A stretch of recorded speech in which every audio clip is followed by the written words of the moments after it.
There was no warning. It's not always obvious who will suffer one of these events. I'd exercised every day, Monday through Friday. We've heard estimates of 75 to 90 minutes of CPR. Like, I know he was fighting the whole time.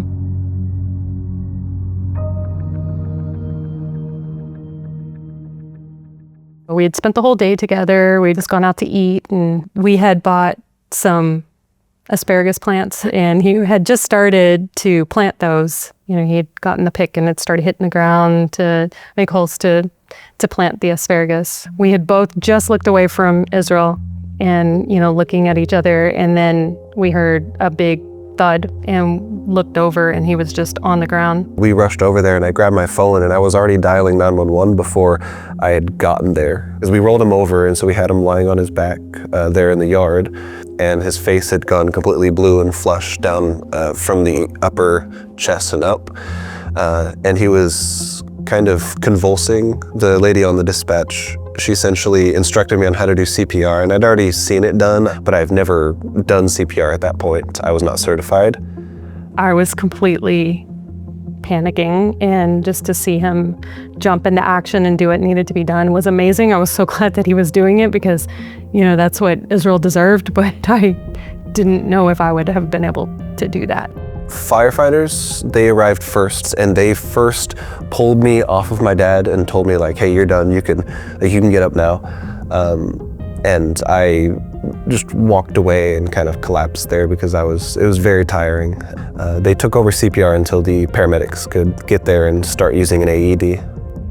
Was them doing CPR for minutes, minute after minute after minute. They were shocking him. They just kept working on him. And the minutes went on. That's when it, for me, started to seem really hopeless. And so I was just terrified to hear that they were going to call it. It's really terrifying because, you know, it's just something that you can't replace in life. And they said that they were going to move him into the ambulance. They said that, you know, they're going to bring him to Seton, Williamson, and they're going to bring him to the cath lab. Once he gets done in the cath lab, they're going to take him to ICU. So after 45 minutes or so of just absolute hopelessness, we suddenly had a plan.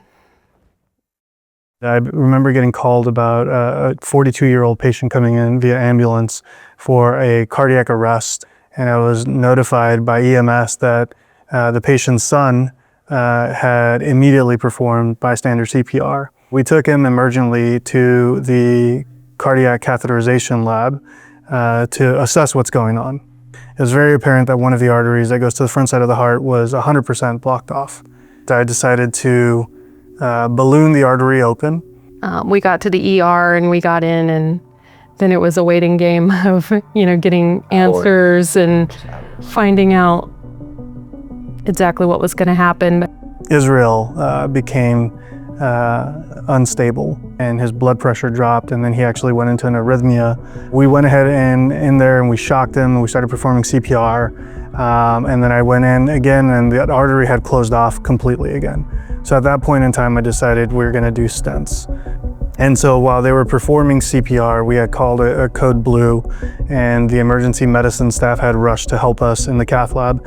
While they're performing chest compressions actively, that's when I was deploying the stents to open these arteries.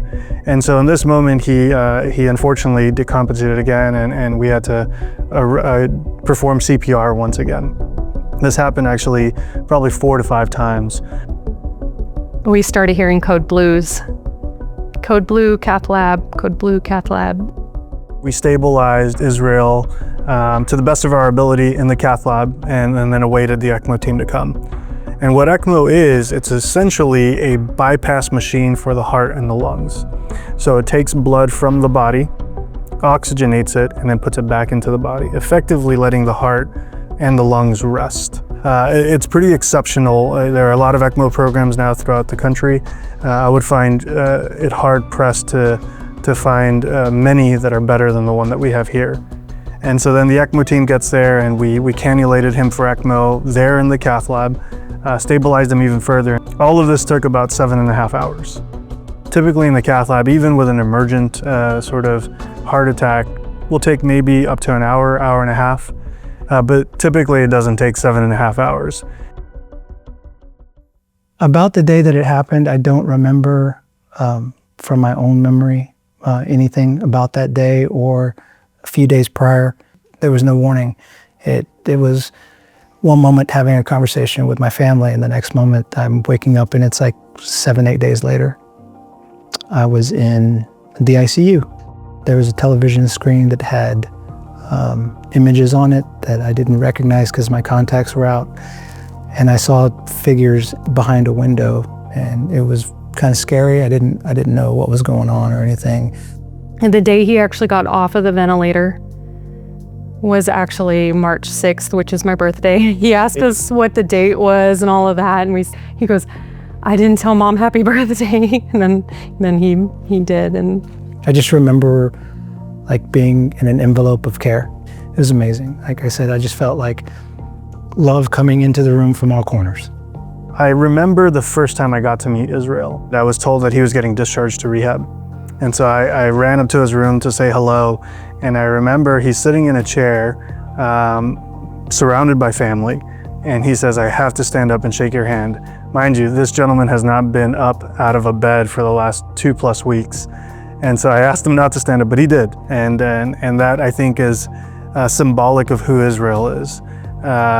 He never gave up on himself. So I was very hard pressed to find any reason to give up on him.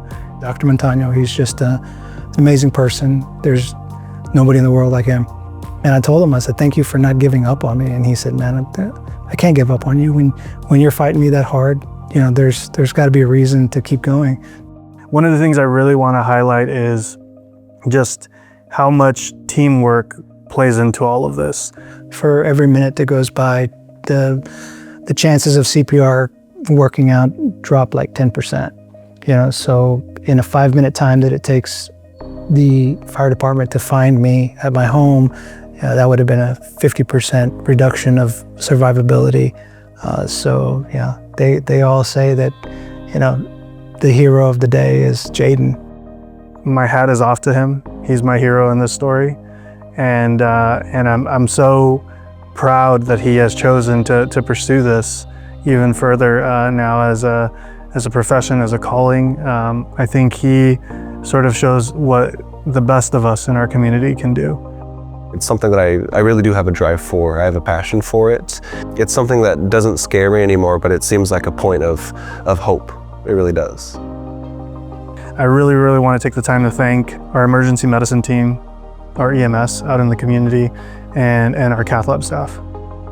The reason I chose interventional cardiology was the team that it takes to be able to perform this.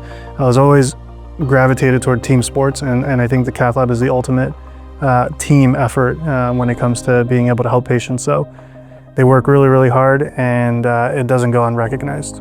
Seton employs people who want to help the community. just the fact that he's still with us, I'm very thankful for every day. People are not replaceable, right? We definitely need the team that we have, and we need to be able to then train that team and grow that team to be able to do these complex cases, right, in our facility. It takes a lot of money to make this happen, like to make a hospital system where you can communicate to get the best technology for the patient regardless of the cost. You know, I mean, that's what it comes down to, is like, what is a life worth?